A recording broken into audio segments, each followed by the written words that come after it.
Hey everyone, welcome to today's edition of One Single Story. We are discussing the book of Ezekiel this week. I'm with Zack Unkenholz and Sheryl Daughety.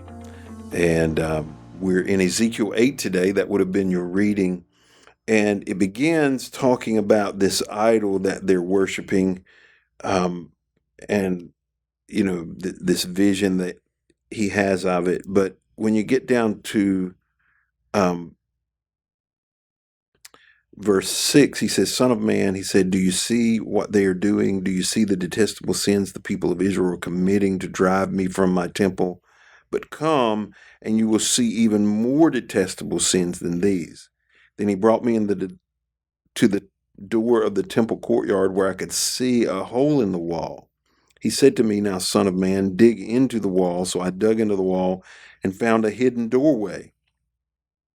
Go in, he said, and see the wicked and detestable sins that are committed in there.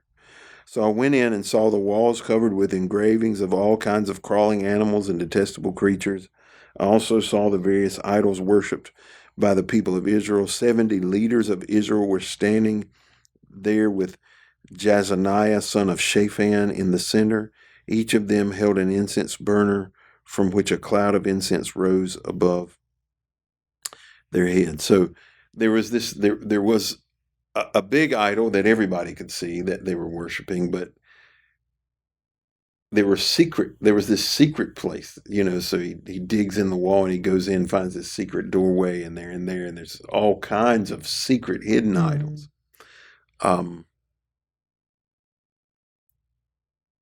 The question I want us to dig into today is, what are some secret idols? I think there are things that are public in the public view that everybody can see. But what are some secret idols that create problems today? And I'll toss one on the table to kind of lead it out. One of the hidden idols or sins of the church is pornography. Mm-hmm. It's not something you do as a group. Mm-hmm. Right? So it's not like, hey, we're going to we're going to all get together and have a big porn party at that. I hope not. No. Well, I'm sure it happens. Okay. Mm-hmm. But certainly not among believers. Yeah, not a life group. That would get awkward quick.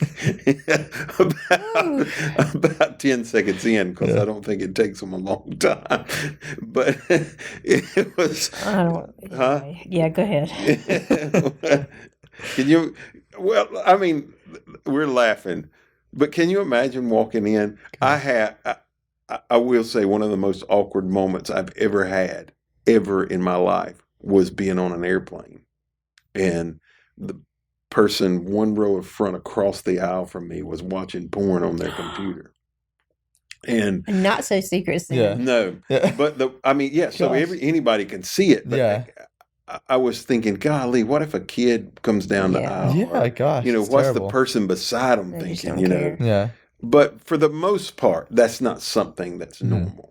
That's something that's done alone, secret. You don't talk about it.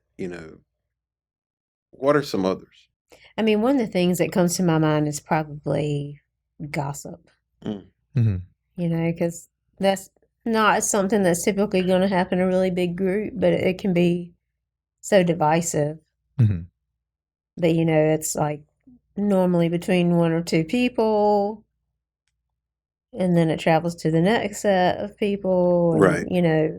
But it's not something you're going to stand up on stage and say, "Hey, I heard this," Right? Yeah, I would say that one, the gossip, is one that even amongst I'm with students, and that's very popular amongst I would say one of the most prevalent sins amongst teenagers is gossip. But a lot of them will ask, well, that's not really, because I might call them out on something, and they'll say, that's not really gossip. I'm like, well, yeah, it is, and sometimes it's more one of those gray areas sometimes, I think, where they're like, I didn't even realize I was gossiping, because... Well, one of the dangers in the church, and this is, I think this is a real problem, is we believe just because it's true, it's okay to tell. Mm-hmm. And so I love Dave Ramsey's definition of gossip. If you're telling it to anyone that can't do anything about it, it's gossip. Mm-hmm. So like in their organization, if you're talking to a coworker about a problem, but they can't do anything about it, it's gossip. Mm. You have to talk to somebody who can do something about it. And we code them as prayer requests, concerns. I'm worried about this person, and all we're doing is gossiping. We try to spiritualize it, but yeah, gossip is a secret sin, secret idol. What are some other things? You recently in a sermon you were talking about different sins that we deal with, whether it be like overindulgence or even that things that we wouldn't normally call out on stage or things like that. And one of the ones you mentioned was even like shopping, and some people might have taken it more as like a joke, but even that this like lack of I'm trying to think of the word I'm looking for, but a lack of contentment, I think, is something that I think so many of us have, and I've dealt with that before too. In that I'm always thinking of like, oh well, if I just have this, or if I can just get to this place, or just that, my life, I'll be set. And you get to that place, and it's never enough.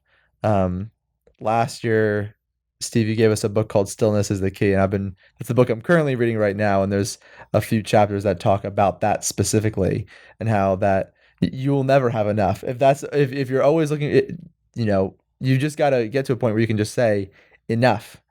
I have what I need, and but if you're always looking for more, you'll never get to that place. Because even the people that are the richest in the world and can have everything, they are the poorest of heart, Some they of have nothing. them, Some yeah. of them, yeah. Unless they put their treasures in the right place. Yeah, But yeah, go ahead, here you go. This makes me think of a study that the women's group that I'm in did, and it was about idolatry. And it went through different idols that we typically have in our lives. And we all discussed how, you'd see like what the things were listed that we were going to be talking about that week, and you'd think, oh, I don't have any issues with that one or that one. And then you really got into the study, and all of us agreed that we couldn't say that we didn't have issues with anything that they named, because when you really got to the heart of it, anything that we depend on something else as opposed to God for can become an idol, and in many ways does. And I think that in that way, it's almost like I don't know, I call it a secret sin, but maybe sneaky, maybe a sneaky idol. Things that you really easily justify and you don't even recognize until you sit down and really have to think about it and you're honest with yourself. Like, wait a second, if I, and depending also, let's say, is shopping, or it could be 1,000 other things. If I'm looking for fulfillment or joy or satisfaction or contentment in these items or whatever it is that you're purchasing, as opposed to your relationship with God, that means that you don't really believe that you can have that Right. with Him. So you're trying to find it somewhere else. I think anything that we have to hide, no matter what it is, or we would be if we don't really want people to know the extent of it, is it is either an idol or it's very close to being an idol.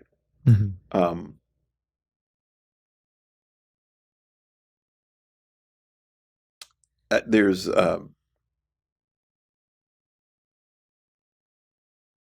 know couples, you talked about shopping, who hide things from one another. There's an issue there, whether it's a shopping issue or a communication issue or whatever. There's an issue there. Like, anything you have to hide, there's an underlying problem. So that might not be idolatry. There could be some other underlying marriage issues that need to be addressed. But I think sometimes we hide things from, and we don't realize what how much it's taken of our life. I think something that is maybe not so secret, but we don't know the extent of it, or just social media interactions. Mhm. The amounts of time that those things take from our lives. The screen time is going up astronomically, and I spend so much time with screens. Most of it's working, not all of it. Most of it is working, and I'm disappointed at the numbers that I see, because I track. It's got, you can see how much you use it. But I saw just this past week, most recently, that the average Gen Xer, which is you, right? You're Gen X. I mean, not Gen X, or Gen Z. millennial or Gen Z, or yeah, Yeah, Gen I'm just Z. in between. The Yeah. average Gen Z is 10 and a half hours a day. A day. A day. Yeah. Average. So that means Which is a majority of your waking hours. Yeah, well, it's certainly a big piece of it. Yeah. Yeah. I mean, 10 and a half hours is a lot of time. And I don't think, I would find it very unlikely that the majority of that is work. That's just I would find it, Mhm. because, and the proof of it is in now, there are some things that we should probably also take into consideration where that's concerned. They probably aren't watching a lot of TV, or not as much TV as maybe my generation would have grown up with TV. That was the only screen we had, was a television. So they're probably not watching as much TV. So, if the average American watched 2 hours of TV a day, which seems high, but I think that's probably a pretty good average. You could, if they're doing that, that's included. But it's just, I think sometimes things take over our lives, and we don't even realize that they've taken over our lives until we look back and go, "Man, where did that come from?" Mm-hmm. Any others, secret idols that y'all can think of? This is just a female thing, I guess. Well, I don't know, not necessarily these days. Sometimes I get shocked by the things that I realize women will do for vanity's sake, that you wouldn't necessarily see front and center, like it's not something they're going to talk about. But I I remember when This ain't gonna get awkward, is it? I know, but no. Well, I guess it could, but no, it won't. I remember being in this group of women, that kind of got in a conversation about just the things that they did, and I just remember being kind of shocked and thinking, wow, there was a lot of women in that group I would have never guessed were really even that concerned about it, but were willing to put that kind of time and money and effort. So I'm going to ask you a question. So Alyssa and I can have these conversations occasionally. One, I think it helps us both grow. We kind of sharpen each other because we might have different views and different generations. Yeah. But when we were in Israel, we went to this place, and it was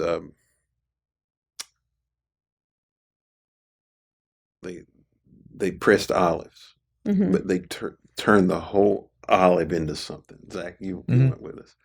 And so they had this cream, facial cream for women. And she's the lady who was being very aggressive. Yeah, aggressive saleswoman. Yeah. She said, she was telling the women, you need this. Women can't have wrinkles. Men look distinguished with wrinkles, but women can't have wrinkles. And you can imagine Alyssa repeated that multiple times. Right. Yeah. Men can have She wrinkles. loved that message. Yeah, she did. Yeah. But we were walking along, and I asked her, I said, do you believe that woman said that because men don't believe women should have wrinkles, or because women don't think women should have wrinkles? Because my experience is that women tend to dress for women more than they dress for men. Now, am I wrong? Well, I want to go back and say that I think the reason that she said that was because she's trying to sell her Well, product. no, Not there ain't no either doubt of about us that. do. Yeah. Oh, But yeah. but I my mean, that's wife the puts all majority. kinds of creams on her face. I don't. So what was your question about that? So So do you think that's pressure from women, the vanity, or is it pressure from men? So you were talking about women who are vain about their appearance. Are they vain? Is it because they feel pressure from men, or is it because they feel pressure from women? I think both. Okay, that's exactly what Alyssa said. Hmm. I do think it's both. You should use creams on your face for the glory of God. I only do it for the Lord. But Just so your skin won't be dry. exactly, yeah. But I do think vanity it can be I can't imagine having plastic surgery just for the sake of having plastic surgery. I Right. don't think Mhm. now. So my dad recently had some work done to his eyes, but it's because his eyes were closing, Mm-hmm. and he couldn't see. And the doctor said, "Hey, if you're going to get your license, you got to fix this." But it wasn't for cosmetic purposes; it was for visual purposes. Right. The one thing I've always said though, and my hair's thinning out on top, is I can see myself getting hair. I've said that to Jess as well. I was like, if I was to get anything, that's I think what I'd Right. get. I know 2 people who have done that before, and I had no idea. And I was like, because their hair looks great. I just thought they still Now, had it. I was Cheryl's like, judging dang. us because I don't think Cheryl's that vain. Well, I was going to say, I had recently had the conversation with my teenage daughter because my hair has gotten so thin over the past few years, thinner than it used to be. And I was like, so one day I'm just going to go Sinead O'Connor. Like, I'm going to, it's going to be gone. I said, because you know me, I'm not going to try to cover it up. And she was like, oh my gosh, please don't do that, Mom. And I said, well, you'll still love me if I do. It'll be all right. The students joke about it because I would say probably like 80% of the youth pastors I know are bald. Like, and Just most of them are like 10 years older than me, around that age, and I'm like, oh man, is that me in 10 years? Bald And Zack. it is. I think it's because of them. They're making me lose my hair. But but now, Steve, question for you then. Would you do that with the hair? Would you do that for women or men? It's a me that I can tell you it's just a me thing. Yeah. I can't. But how much time do you spend looking in the mirror that you would actually think about? No, it's like I mean, it's about other people's perception of you. yeah, right? but I mean I guess I like my hair. I don't know. Yeah. I know that's weird, but I can't. In my mind, I don't think. Some of it is I think, okay, I got fair skin. I would look like Mr. Eraserhead. What was that thing we had growing up as kids? It had the little lead shavings, and there was a bald head man, and with a magnet you would move it around, and you could give him a mustache or hair. Mm-hmm. You wouldn't have any idea what that was. This is an old Yeah, I've person's never game. heard of this before. Yeah. Doodle, something doodle, I think is what it was called. But it had all these lead shavings down in the bottom, Yeah. and you had a magnet, and you could move them around and put it on this. I sold some in the store recently, and the kids were like, "This is so cool." Yeah, Uh-huh. but I can't like if I shaved my head and it looked okay, I might be okay with it because I see people who golly, this is a weird podcast. I see people who shave their head, and I go, "You look better with your head shaved. Don't ever let your hair grow back. You look better with your hair shaved." And I think that about women.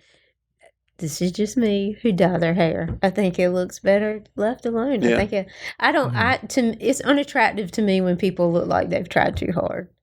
yeah. I think it's there's better no doubt to about just, that. like, yeah, accept I what you passed got and make the a best lady. of it, and let's keep moving. It was hard. The white hair thing is hard to pull off, and women would get their hair done, and it would have that blue hue to it. Yeah. Purple hair, blue hair. What was the guy who wrote the country song "Blue Hair's Driving in My Lane"? Oh no. And I always thought, why do you do that? Like, that is almost neon. So I guess the moral of the story is we are all much better off to accept ourselves the way we It are. is, yeah. I would agree, and not be secretly vain. Yeah. Yeah, that had nothing to do with the question. You know what though? This passage has a lot to do with cutting your hair. Because I mean, if we had that much to say about it, then a lot of other people are thinking about it too. I do. Well, I do think simple things like the clothes. There's lots of pressure Mm-hmm. on the clothes we wear, And more now than there ever has been because there's so much access Yeah. to the changes that happen. And and so now people are trying to differentiate themselves. So like I was reading an article recently about the ultra wealthy who do not want, because well, let me back up. I heard T.D. Jakes talk about this. He talked about why African American families, black families, they will spend enormous amounts of money to get a name brand bag or a name brand jacket or something, because it's a matter of status for them. It looks like they're accomplishing something. But this article I was reading in Fortune, or it's probably Fortune magazine, it said the ultra wealthy now are trying to distinguish themselves from other people because name brands have become so accessible, whether it's to Gucci everybody. or Versace or Louis Vuitton. And so now they're buying things with no names on them that are, so in the article, I can't even think of the person, they're an actor. They have a it started with, it's a black cashmere hat. $675 for a hat, like a ball hat, a ball cap. And it's just their way of distinguishing themselves from everybody else. And there is pressure to, think about the pressure to go spend $675 on. I flinch when it says $30 on a hat, so. I think one of the secret idols going along with that too is fear. We talked a lot about this with the student. I've talked about the students when we went to this Unafraid Youth Retreat, is that fear is essentially putting other things above God, right? If you fear something else above God. And that's a good one. Recently we just talked a few podcasts ago, earlier this week, talking about how the fear of like talking to people about God, warning people, right?